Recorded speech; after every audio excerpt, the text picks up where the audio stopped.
ಮಕ್ಕಳೇ, ನಾವಿಂದು ಭಾರತದ ಶಿಕ್ಷಣ ಪದ್ಧತಿಯಲ್ಲಿ ಒಂದಾದ ಪಂಚತಂತ್ರದ ಕರ್ಟಕ ಮತ್ತು ದಮನಕ ಎಂಬ ನರಿಗಳ ಕಥೆಯನ್ನು ತಿಳಿಯೋಣ. ಉತ್ತರದಲ್ಲಿ ಕಳಿಂಗ ಎಂಬ ರಾಜ್ಯವಿತ್ತು. ಅಲ್ಲಿ ಸುಬಾಹು ಎಂಬ ರಾಜನಿದ್ದನು. ಅವನಿಗೆ 3 ಜನ ಮಕ್ಕಳಿದ್ದು ಅವರು ದುರ್ಜನರಾಗಿದ್ದು ತಂದೆ ತಾಯಿಗೆ ಬೆಲೆ ಕೊಡದೆ ಜನರಿಗೆ ತೊಂದರೆ ಕೊಡುತ್ತಿದ್ದರು. ಇವರನ್ನು ಹೇಗೆ ಸರಿದಾರಿಗೆ ತರಬೇಕು ಎಂದು ತಿಳಿಯದೆ ರಾಜನು ಚಿಂತಿಸುತ್ತಿದ್ದನು. ಇದನ್ನು ಅರಿತ ಮಂತ್ರಿಯೂ ದೂರದ ಅರಣ್ಯದಲ್ಲಿ ವಿಷ್ಣು ಶರ್ಮಾ ಎಂಬ ಗುರುಗಳಿದ್ದು ಅವರ ಬಳಿ ವಿದ್ಯಾಭ್ಯಾಸಕ್ಕೆ ರಾಜಕುಮಾರರನ್ನು ಕಳಿಸೋಣ ಎಂದು ಸಲಹೆ ನೀಡಿದನು. ಇದಕ್ಕೆ ರಾಜನು ಸಮ್ಮತಿಸಿ ಮಕ್ಕಳನ್ನು ಗುರುಗಳ ಆಶ್ರಮಕ್ಕೆ ಕಳುಹಿಸಿದರು. ಆಶ್ರಮ ಸೇರಿದ ಮಕ್ಕಳಿಗೆ ಗುರುಗಳು 5 ತಂತ್ರಗಳನ್ನು ಹೊಂದಿದ ಕತೆಗಳನ್ನು ಹೇಳುವ ಮೂಲಕ ಪಾಠವನ್ನು ಮಾಡಿದರು. 1ನೇ ತಂತ್ರ ಮಿತ್ರಭೇದ. ಗುರುಗಳೇ, ನಿಮಗೆ 2 ಪ್ರಶ್ನೆಗಳನ್ನು ಕೇಳುತ್ತೇನೆ, ದಯವಿಟ್ಟು ಉತ್ತರಿಸಿ. 1ನೇದಾಗಿ, ಸ್ನೇಹದಲ್ಲಿ ನಂಬಿಕೆ ಎಷ್ಟು ಮುಖ್ಯ? ಸ್ನೇಹಿತರ ಮಧ್ಯೆ ವಿಶ್ವಾಸ ಇಲ್ಲದಿದ್ದರೆ ಏನಾಗಬಹುದು? 2ನೇಯದಾಗಿ, ಗೆಳೆಯರ ನಡುವೆ 3ನೇಯವರ ಮಾತನ್ನು ನಂಬಿದರೆ ಏನಾಗಬಹುದು ಎಂಬುದರ ಬಗ್ಗೆ ಒಂದು ಸುಂದರ ಕಥೆಯನ್ನು ಹೇಳಿ. ಹೇಳುತ್ತೇನೆ. ಸ್ನೇಹವು ಶುರುವಾಗುವುದೇ ನಂಬಿಕೆ ಮತ್ತು ವಿಶ್ವಾಸದ ಮೇಲೆ. ಇದನ್ನು ಕೊನೆತನಕ ಕಾಪಾಡಿಕೊಂಡು ಹೋಗದಿದ್ದರೆ ಏನಾಗುವುದು ಎಂಬುದಕ್ಕೆ ಉದಾಹರಣೆಯೇ ಸಿಂಹ ಮತ್ತು ಎತ್ತು. ಇವರಿಬ್ಬರ ಸ್ನೇಹದ ಮಧ್ಯೆ ಕರ್ಟಕ ಮತ್ತು ದಮನಕ ಎಂಬ ನರಿಗಳು ಹೇಗೆ ವಿಶ್ವಾಸ ಮತ್ತು ನಂಬಿಕೆಯನ್ನು ಕೆಡಿಸಿತು ಎಂಬ ಕಥೆಯನ್ನು ಹೇಳುತ್ತೇನೆ. ಒಂದಾನೊಂದು ಕಾಲದಲ್ಲಿ ಮಾಧವಪುರ ಎಂಬ ಊರಿನಲ್ಲಿ ಒಬ್ಬ ವ್ಯಾಪಾರಿಯು ವಾಸವಾಗಿದ್ದನು. ಅವನು ಒಂದು ದಿನ ಸಂಜೀವಕ ಎಂಬ ಎತ್ತಿನ ಮೂಲಕ ಅರಣ್ಯದಲ್ಲಿ ಪ್ರಯಾಣಿಸುತ್ತಿದ್ದನು. ದಾರಿ ಮಧ್ಯದಲ್ಲಿ ಸಂಜೀವಿಕನ ಕಾಲು ಕೆಸರಿಗೆ ಸಿಲುಕಿ ಸಂಜೀವಕನ ಕಾಲು ಮುರಿದು ಹೋಯಿತು. ನಂತರ ಆ ವ್ಯಾಪಾರಿಯು ಸಂಜೀವಕನನ್ನು ಅಲ್ಲೇ ಬಿಟ್ಟು ಹೊರಟು ಹೋದನು. ದೇವರ ದಯೆಯಿಂದ ಸಂಜೀವಕನ ಗಾಯವಾಸಿಯಾಗಿ ಒಂದು ದಿನ ನದಿಯ ದಡದಲ್ಲಿ ಸಂಜೀವಕ ಹುಲ್ಲನ್ನು ಮೇಯುತ್ತಾ ಕರ್ಕಶವಾಗಿ ಕಿರುಚಿತು.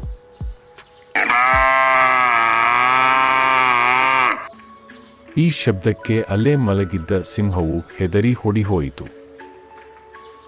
ಪಿಂಗಳಿಕ ಸಿಂಹವು ಹೆದರಿ ಗುಹೆಯ ಬಳಿ ಮಲಗಿದ್ದಾಗ ಕರ್ಟಕ ಮತ್ತು ದಮನಕ ಎಂಬ 2 ನರಿಗಳು ಅಲ್ಲಿಗೆ ಬಂದವು. ಮಹಾರಾಜ, ಏಕೆ ಹೀಗೆ ಭಯಭೀತರಾಗಿ ಕುಳಿತುಕೊಂಡಿದ್ದೀರಾ? ಏನಾಯಿತು ಎಂದು ನಮ್ಮಲ್ಲಿ ಹೇಳಿ, ನಾವು ನಿಮಗೆ ಸಲಹೆ ನೀಡುತ್ತೇವೆ. ಇಂದು ಮುಂಜಾನೆ ನದಿಯ ಪಕ್ಕದ ಬಂಡೆಯ ಮೇಲೆ ಮಲಗಿದ್ದಾಗ ಯಾವುದೋ ಒಂದು ಪ್ರಾಣಿಯು ಜೋರಾಗಿ ಶಬ್ದ ಮಾಡಿತು. ಅದು ದೈತ್ಯ ಪ್ರಾಣಿಯೇ ಇರಬೇಕು.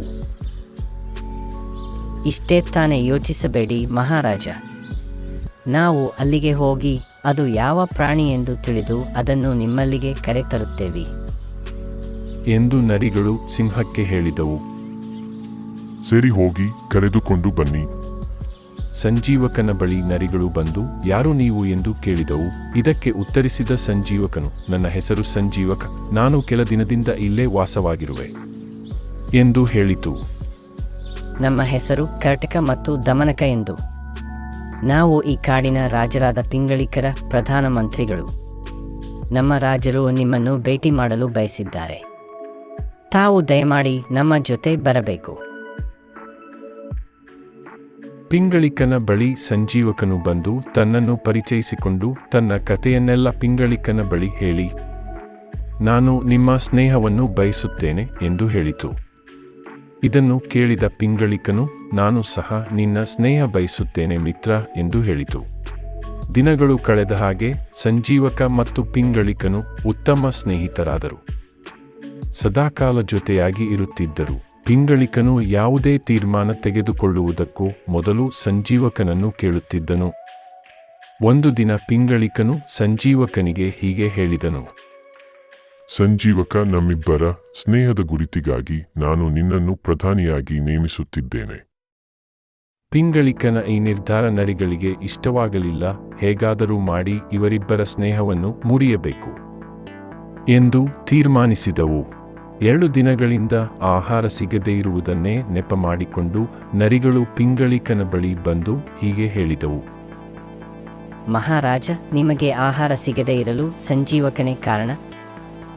ಇವರ ಮಾತಿನಿಂದ ಆಶ್ಚರ್ಯಗೊಂಡ ಪಿಂಗಳಿಕನು, ಏನು ಹೇಳುತ್ತಿರುವಿರಿ ನೀವು ಎಂದು ಕೇಳಿತು. ಇದಕ್ಕೆ ಉತ್ತರಿಸಿದ ಕರ್ಟಕನು, ಹೌದು ಮಹಾರಾಜ, ಸಂಜೀವಕನು ಮೊದಲೇ ಸಸ್ಯಾಹಾರಿ ಪ್ರಾಣಿ. ಎಲ್ಲ ಸಸ್ಯಾಹಾರಿ ಪ್ರಾಣಿಗಳನ್ನು ಒಂದುಗೂಡಿಸಿ ನಿಮಗೆ ಆಹಾರ ಸಿಗದೆ ಮಾಡಿ ನೀವು ಹಸುವಿನಿಂದ ಸಾಯಬೇಕು. ಅದರಿಂದ ತಾನು ರಾಜನಾಗಬೇಕು ಎಂಬುದು ಅದರ ಉದ್ದೇಶ ಮಹಾರಾಜ. ಮೊದಲೇ ಹಸಿದಿದ್ದ ಸಿಂಹವು ನರಿಗಳ ಮಾತನ್ನು ನಿಜವೆಂದು ನಂಬಿ, ಅವನು ಕೊಲ್ಲುವ ಮುಂಚಿತವಾಗಿ ನಾನೇ ಅವನನ್ನು ಕೊಲ್ಲುತ್ತೇನೆ ಎಂದು ಹೇಳಿತು. ನಂತರ ನರಿಗಳು ಸಂಜೀವಕನ ಬಳಿ ಹೋಗಿ, ಪಿಂಗಳಿಕನು ನಿನ್ನನ್ನು ಕೊಲ್ಲುವನು ಎಂದು ಹೇಳಿದವು. ಓ ಸಂಜೀವಕ, 2 ದಿನಗಳಿಂದ ರಾಜನಿಗೆ ಆಹಾರ ಸಿಗದೆ ನಿನ್ನನ್ನು ಕೊಂದು ತಿನ್ನಲು ಪಿಂಗಳಿಕನು ತೀರ್ಮಾನಿಸಿದ್ದಾನೆ. ಇಲ್ಲ, ನಿಮ್ಮ ಮಾತನ್ನು ನಾನು ನಂಬುವುದಿಲ್ಲ, ಏಕೆಂದರೆ ಅವರು ನನ್ನನ್ನು ಪ್ರಾಣ ಸ್ನೇಹಿತ ಎಂದು ಕರೆದು ಪ್ರಧಾನಿಯಾಗಿ ಮಾಡಿದ್ದಾರೆ. ನನ್ನನ್ನು ಪ್ರೀತಿಯಿಂದ ಕಾಣುತ್ತಿರುವರು ನನ್ನನ್ನು ಕೊಲ್ಲುವುದೇ, ಇದನ್ನು ನಾನು ನಂಬುವುದಿಲ್ಲ ಎಂದು ಹೇಳಿತು. ಇದಕ್ಕೆ ಉತ್ತರಿಸಿದ ದಮನಕನು, ಪಿಂಗಳಿಕನು ಮೊದಲಿನಿಂದಲೂ ಸಾಧು ಪ್ರಾಣಿಗಳ ಸ್ನೇಹ ಬೆಳೆಸಿ ಆಹಾರ ಸಿಗದೆ ಇದ್ದಾಗ ಆ ಪ್ರಾಣಿಯನ್ನು ತಿಂದು ಹಾಕುತ್ತಾನೆ. ಈಗ ನಿನ್ನ ಸರದಿ. ನೀನು ಮೊದಲು ದಾಳಿ ಮಾಡು, ನಂತರ ನಾವು ದಾಳಿ ಮಾಡುತ್ತೇವೆ ಎಂದಿತು. ಅವರು ದಾಳಿ ಮಾಡುವ ಮುಂಚೆ ನಾನು ದಾಳಿ ನಡೆಸುತ್ತೇನೆ, ನಂತರ ನೀವು ಅವರ ಮೇಲೆ ದಾಳಿ ಮಾಡಿ ಎಂದು ಸಂಜೀವಕನು ನರಿಗಳಿಗೆ ಹೇಳಿ ದಾಳಿ ಮಾಡಲು ಹೊರಟನು. ಸಂಜೀವಕನು ಪಿಂಗಳಿಕನ ಮೇಲೆ ದಾಳಿ ಮಾಡಲು ಹೋಯಿತು. ಅಷ್ಟರಲ್ಲಿ ಕರ್ಟಕ ಮತ್ತು ದಮನಕರು ಪಿಂಗಳಿಕನ ಬಳಿ ಬಂದು, ಸಂಜೀವಕನು ನಿಮ್ಮ ಮೇಲೆ ದಾಳಿ ಮಾಡಲು ಎಲ್ಲ ಪ್ರಾಣಿಗಳ ಜೊತೆಗೆ ಬರುತ್ತಿದ್ದಾನೆ, ಅವನು ದಾಳಿ ಮಾಡುವ ಮೊದಲು ನೀವೇ ದಾಳಿ ಮಾಡಿ ಎಂದಿತು. ಅದರಂತೆ ಪಿಂಗಳಿಕನು ಸಂಜೀವಕ ಬರುತ್ತಿದ್ದಂತೆ ಅವನ ಮೇಲೆ ಎರಗಿ ದಾಳಿ ಮಾಡಿತು. ಸಹಾಯಕ್ಕೆ ಬಾರದ ನರಿಗಳನ್ನು ಕಂಡ ಸಂಜೀವಕನು ನಾನು ಮೋಸ ಹೋದನೆಂದು ಅರಿಯಿತು. ಅಷ್ಟರಲ್ಲಿ ಸಂಜೀವಕನ ಪ್ರಾಣ ಹೋಗಿತ್ತು. ಇದನ್ನೆಲ್ಲ ನೋಡುತ್ತಿದ್ದ ಕರ್ಟಕ ದಮನಕ ನರಿಗಳು ನಮ್ಮ ಉಪಾಯ ಫಲಿಸಿತು ಎಂದು ಸಂತೋಷಪಟ್ಟವು. ಈಗ ತಿಳಿಯಿತೆ ಸ್ನೇಹದಲ್ಲಿ ನಂಬಿಕೆ ಮತ್ತು ವಿಶ್ವಾಸ ಎಷ್ಟು ಮುಖ್ಯವೆಂದು.